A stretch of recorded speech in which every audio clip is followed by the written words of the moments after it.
रखे सब पे नजर। लाइक करें, शेयर करें, सब्सक्राइब करें। Like, share, subscribe. भाजपा के वरिष्ठ नेता सुनील भराला, अजय भराला के कांवड़ कैंप का शुभारंभ प्रदेश के मंत्री और मेरठ के प्रभारी मंत्री धर्मपाल सिंह ने किया। 27 सालों से कांवड़ शिविर लगाकर उत्तर प्रदेश के दिग्गज भाजपा नेता माने जाने वाले पूर्व मंत्री सुनील भराला ने कांवड़ियों की सेवा की, पुष्प वर्षा भी किया। तमाम लोगों ने कांवड़ियों को प्रसाद भी खिलाया।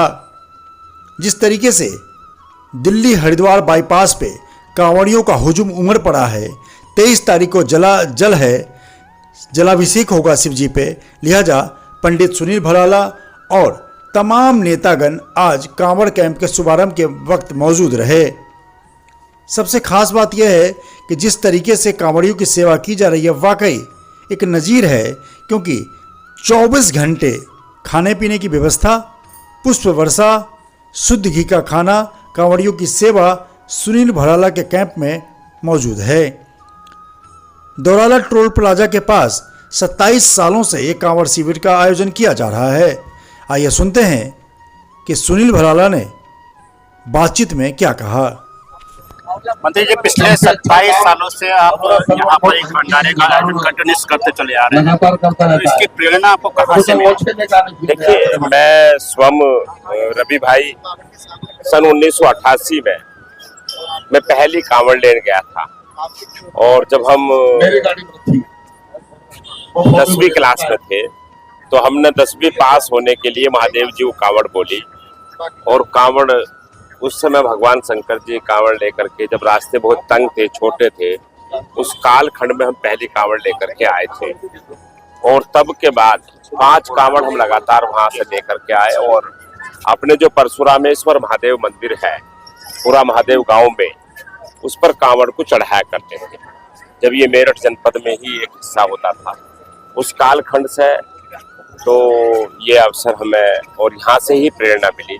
5 कांवड़ के उपरांत फिर अपनी माता जो है प्रकाशवती जी, हमारी पूज्य माता का कहता था कि, तो उन्होंने जल और शरबत के स्टॉल लगा करके हम लोगों को लेकर के आती थी, और कांवड़ियों की, शिव भक्तों की सेवा में हमें जुटा कर रखती थी। तो हम सुबह आते थे और शाम तक कांवड़ियों को जल ग्रहण करा करके और पानी पिला करके, उनकी सेवा, उनके पैर दबा करके, उनसे आशीर्वाद लेकर के जब शाम को घर जाया करते थे।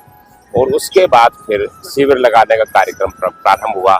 जैसे महादेव जी ने संपन्नता करी, उसी प्रकार से कांवड़ का शिविर लगाने का प्रारंभ। मैं देख रहा हूँ कि आपका पूरा परिवार ही इससे जुड़ा हुआ है, संगी साथी दोस्त वगैरह तो है ही, लेकिन पूरा परिवार इसमें जुड़ा हुआ है। हाँ, उसमें पूरे परिवार की श्रद्धा है, क्योंकि पूरा परिवार ही लगातार हर वर्ष विगत 27 वर्षों से 7 दिन तक यहाँ पर हम लोग सब पूरा परिवार तन से, मन से, धन से सब सेवा भाव में लगते हैं। और हमारे जितने भी राष्ट्रीय परशुराम परिषद है और हमारे मित्र हैं, सब जितने भी सहयोगी हैं, वे सब लोग भगवान शंकर के जो भोले हैं, कांवड़िया हैं, उनकी सेवा में अपना पूरा अपने आप को समर्पित करते हैं।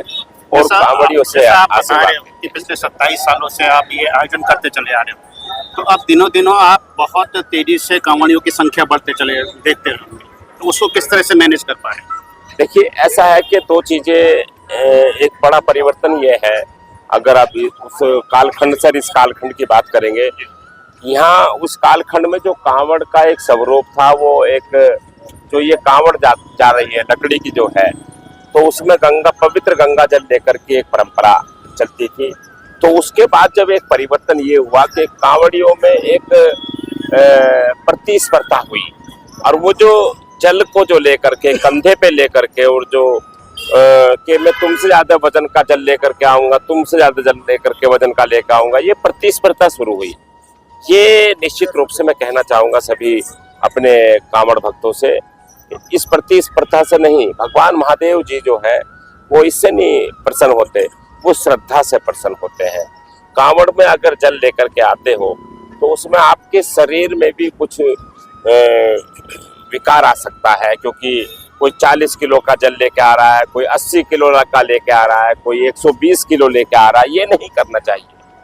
ये कांवड़ तो एक छोटा सा 100 ग्राम भी आ सकता है जल, पवित्र जल एक 10 ग्राम भी आ सकता है। हम महादेव के पे जाके तो अपनी तपस्या करके हमें प्रसन्न करना है महादेव को, शंकर जी को। एक बात तो ये परिवर्तन आया है केवल।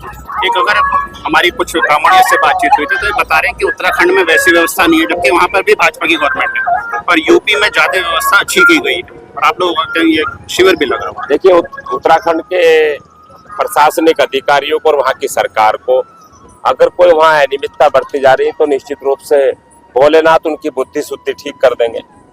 वो तो सबसे बड़े हैं, सबको देने वाले तो वही है। अगर अहंकार हो गया हो या कोई व्यवस्था में चूक कर रहे हो या सरकार के मुख्यमंत्री की कोई दिक्कत उसे हो रही हो तो उसकी बुद्धि को ठीक भोलेनाथ खुद कर देंगे, अगर वहाँ सुविधा में कमी आ रही है तो। लेकिन कहीं भी हमारी सरकार में उत्तर प्रदेश की परिधि में हमारे लिए सर्वोपरि भगवान शंकर के भक्त हैं। हमने इन पर कांवड़ की आज सुबह से आप देखा होगा, हमारे प्रभारी मंत्री भी थे यहाँ, तो हमने हजारों कांवड़ियों पर पुष्प वर्षा करी। हमारे खुद मुख्यमंत्री पुष्प वर्षा कर रहे हैं और किसी प्रकार का भी रहे कल मुख्यमंत्री का प्रोग्राम, हाँ उनका कार्यक्रम भी आने का है। वो स्वयं उन्होंने निर्देश भी किया है सभी अधिकारियों को, हमारे उत्तर प्रदेश के मुख्यमंत्री श्री योगी आदित्यनाथ जी ने, कि हर कांवड़ियों के ऊपर कोई भी किसी प्रकार की कोई परेशानी ना हो, चाहे उसका डीजे बड़ा हो, कांवड़ छोटी हो, कांवड़ बड़ी हो, उसको हमें सुविधा पूर्व उसको निकालना है, उस भक्त को वहां से पास कराना है, उसे कोई पीड़ा ना हो, कोई असुविधा ना हो। तो ये सब चीज है। तो अगर हमारी सरकार बिल्कुल यहाँ की, हमारी सरकार वहाँ भी है, लेकिन वहाँ कुछ ऐसे हो सकते हैं कि कोई धोरी मानसिकता के अधिकारी हो, धोरी मानसिकता का कोई वहाँ व्यक्ति बैठा हो जो दूसरे दल को खुश करना चाहता हो, ऐसा भी हो सकता है। ठीक है मंत्री, धन्यवाद, बहुत बहुत धन्यवाद। रोजाना खबर रखे सब पे नजर, लाइक करें, शेयर करें, सब्सक्राइब करें। Like share subscribe